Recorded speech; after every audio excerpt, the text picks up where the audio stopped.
Baga Chipz shot to fame after her appearance on RuPaul's Drag Race UK Season 1.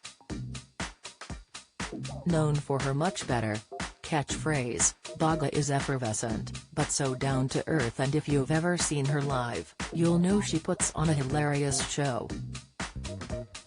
But what's it really like to be a drag queen? And how did she get started?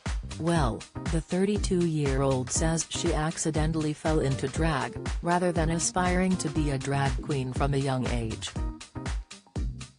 Speaking to the Mirror, she said, "I was living in Birmingham with a friend, a beautiful trans woman, and she got paid to dress up and walk around the club because she dressed very over the top and eccentric, and she dressed me up as Amy Winehouse one night for a night out."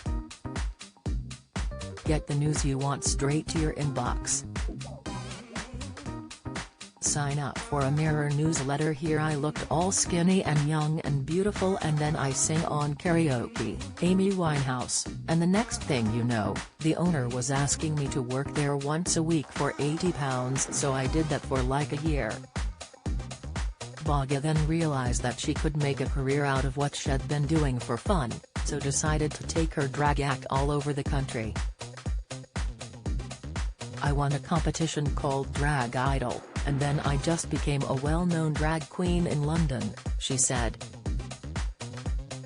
"All my residencies were in the West End, and then I decided to audition for Drag Race, and the rest is history.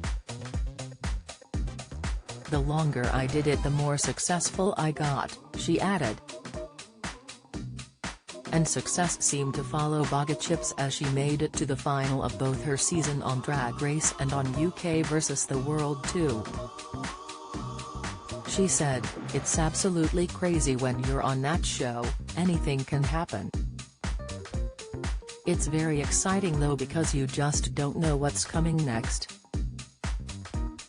You don't know who is going to be the guest judge, who is going home, somebody could just turn up. And UK vs the World was filmed in lockdown, like proper lockdown, nobody was leaving the house, so to be honest it was just nice to get out. I'd spent a year stuck indoors, and then obviously I could have conversations with people, and it was just brilliant. I'm lucky with my Drag Race experiences because I made it to the final on both, and I just love making great telly.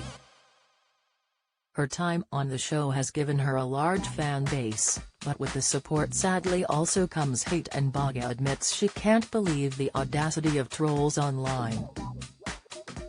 "For every hater out there I've got 1,000 lovers," she quipped. "I mean, I can't be that bad, otherwise I wouldn't have 500,000 followers. It's not just me though, it's anybody that goes on television. You have to have very thick skin because people are going to come for your looks, they'll call you names, comment on your weight. I'm very lucky in that respect because stuff like that don't faze me. I just wouldn't have the audacity to send someone hate from a TV show, so haters, I just feel sorry for them. I look at comments and it'll be like, what a TT. But for the haters, Baga has, like she says, way more fans and people who attend every one of her shows." She said, "I get messages every day from young people, elderly people thanking me for helping them to come out. I have people tell me I've saved their life, which is crazy. So amazing. It's all worthwhile.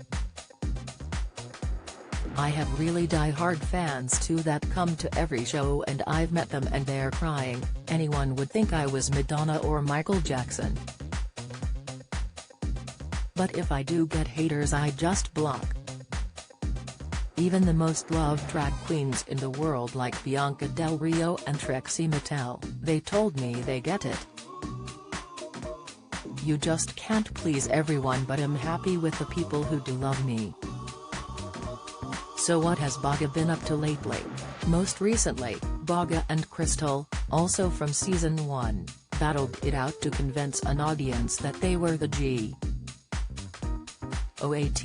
greatest of all time, drag queen at the Strongbow Ultra's greatest of all time debating society. Baga joked, "We had to do a debate and pitch to the audience who was the best drag queen, but I think it was rigged because Crystal won. Yeah, I think it was fixed because the audience chose Crystal and I was like, yeah, these people don't have a clue what they're on about." At the event, Baga's reasons for being the best drag queen were simple. "She's very stunning, she's one of the most famous women in Britain and she looks like a young Princess Diana." Baga even tried to bribe the audience, but it didn't work.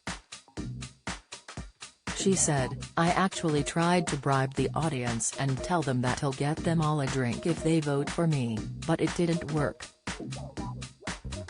Crystal decided to put a nail, like a 10-inch nail up her nose, so she was bringing out all the gimmicks and I didn't know we were bringing props. And for those aspiring drag queens out there who want to get into the industry, Baga has shared her top tips, warning that it's tough, but as long as you're authentic, you should be fine. Just be yourself. Or if you're a character, make it a character that's not been seen before, she suggested. Make people think, oh my god, this person is so different. But just be yourself and be authentic. You've got to put the work in as well, it costs a lot of money. When I first started though I got drag from charity shops, but then when you go on Drag Race there is a certain expectation that you have to look the bee's knees at all times. It's a very competitive industry. So how has Baga stood the test of time in the industry thus far? Well, she puts it down to her being very British and common as muck.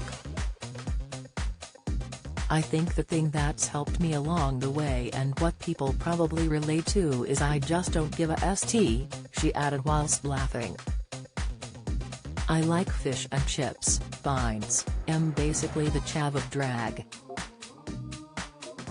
I just love a night out, I love to entertain people, I think I'm alright. I'm never nasty to anyone. I'm just myself. Do you have a story to share? We want to hear all about it. Email us at yourmirror@mirror.co.uk.